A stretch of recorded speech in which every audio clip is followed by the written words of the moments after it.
হাতে সময় কম অথচ নতুন কিছু খেতে চাইছেন, তাহলে কিন্তু এটা অবশ্যই ট্রাই করতে পারেন।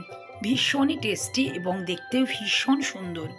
শেলি কিচেনে সবাইকে স্বাগত জানিয়ে আবারও একটা সহজ এবং নতুন রেসিপি নিয়ে হাজির হয়ে গেছি। তো আজকে আমি করে দেখাবো এখানে পালং শাকের কচুরি। প্রথমে পালং শাকগুলোকে কেটে ভালো করে ধুয়ে নিয়েছিলাম জল দিয়ে। ধুয়ে নেওয়ার পরে আর কাটাকুটি করিনি, সেইভাবে একদম গরম জল ফুটছে, তার মধ্যে কিন্তু পালং শাকগুলোকে দিয়ে জাস্ট মিনিট খানিক ফুটিয়ে নিলাম। তারপরে কিন্তু জল থেকে এইভাবে আমি ছেঁকে কিন্তু পালং শাকগুলো তুলে নিচ্ছি। চাইলে ঠান্ডা জলের মধ্যে দিয়েও কিন্তু একটু ঠান্ডা করে নিতে পারেন, তাহলে কিন্তু পালং শাকের কালারটাও খুব সুন্দর থাকে, এক্ষেত্রেও অসুবিধা হবে না। পালং শাক সিদ্ধ জলটাও রেখে দেব, আর পালং শাকটা ঠান্ডা হয়ে গেলে ব্লেন্ড করে নেব, বা শিল নোড়াতে বেটেও নিতে পারেন। এখানে আমি ময়দা নিয়ে নিচ্ছি। একটা পাত্রে ময়দা নিলাম 2 কাপ, দিয়ে দিচ্ছি স্বাদ মতো লবণ, আর সাথে দিয়ে দেব এখানে অল্প একটু সাদা তেল, ওই 2 চামচের মতো সাদা তেল দিয়ে দিলাম। দিয়ে খুব ভালো করে ময়ান দিতে হবে। তো তার মধ্যে আমি একেবারে সবগুলো দিয়ে দিচ্ছি। যেমন এখানে আদা আর কাঁচা লঙ্কার পেস্ট দিলাম, দিলে ভীষণ ভালো একটা টেস্ট আসে এই কচুরিটা। আর দিয়ে দিচ্ছি পালং শাক বেটে রেখেছিলাম, তার থেকে যতটা লাগবে সেই অনুযায়ী দিচ্ছি। প্রথমে কিন্তু জল দেব না, পালং শাকটা বেটে রেখেছিলাম সেহেতু একটু জল জল ভাব আছে, সেটা দিয়ে খুব ভালো করে আগে মাখিয়ে নেব। প্রয়োজন লাগলে কিন্তু এখানে আমি অল্প অল্প করে জল দেব, আর সেই জলটা কিন্তু পালং শাক সিদ্ধ করার যে জলটা আছে সেটাই দেব। সেটা বেশ একটু গরমও আছে, আর এই ময়দাটা মাখাতে কিন্তু বেশ কাজেও লাগবে সেটা। খুব ভালো করে এই ডোটা আমি তৈরি করে নিয়ে নিচ্ছি। আর এই রান্নাটা কিন্তু খুব সহজেই করা যায়।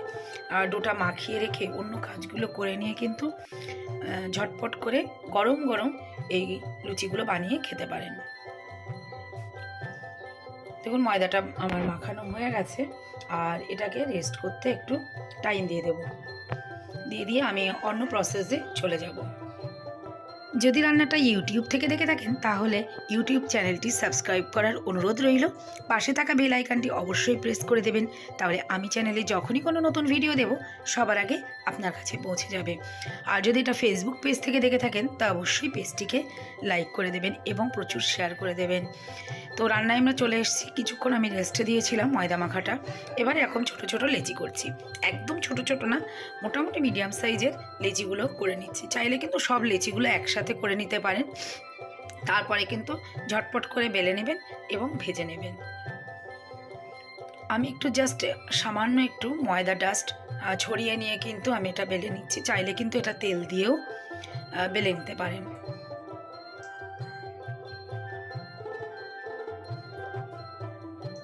শীতের মরশুমে তো আমরা কড়াইশুঁটির কচুরি বাড়িতেও বানিয়ে খেয়েছি বা বাইরেও বানাই, আর আমার চ্যানেলেও দেওয়া আছে। এরকম পালং শাক দিয়ে এইভাবে লুচি বা কচুরি বানানো যায়, আর এটা কিন্তু খেতে ভীষণই ভালো লাগে, আর দেখতে তো ভীষণ ভালো লাগে। বাচ্চাদের কাছে কিন্তু প্রথমে দেখতে ভালো লাগলেই তারা কিন্তু খেতে যায়, আর যেগুলো ওদের কাছে দেখতে ভালো না লাগে ওরা কিন্তু খেতে চায় না। তা রেগুলারের অনেক সময় লুচি করতে গিয়ে যে রেগুলার লুচি ওদের পছন্দ হয় না, যে রেগুলার আমরা যেমন হোয়াইট লুচি করি তার থেকে কিন্তু একটা ইউনিক লাগবে, এবং এটা বাচ্চাদের টিফিনেও দেওয়া যেতে পারে এবং জলখাবারে সকালের ওদের কিন্তু ভীষণই পছন্দ হবে। তো আমি তার মধ্যে সাদা তেল এখানে গরম করেছি, যেহেতু ডিপ ফ্রাই হবে। ভালো করে গরম করে নিয়ে তারপরে মিডিয়াম আছে কিন্তু আমি লুচিটা ছেড়ে দিলাম, এবং একদম ফুলে উঠেছে, দেখে বুঝতে পারছেন দারুণ হয়েছে কিন্তু। আর সবগুলোই কিন্তু এইভাবে একদম ফুলবে। এইভাবে এক এক করে কিন্তু আমি সবগুলো তৈরি করে নেব, তারপরে আমি পরিবেশন করে দেখাবো।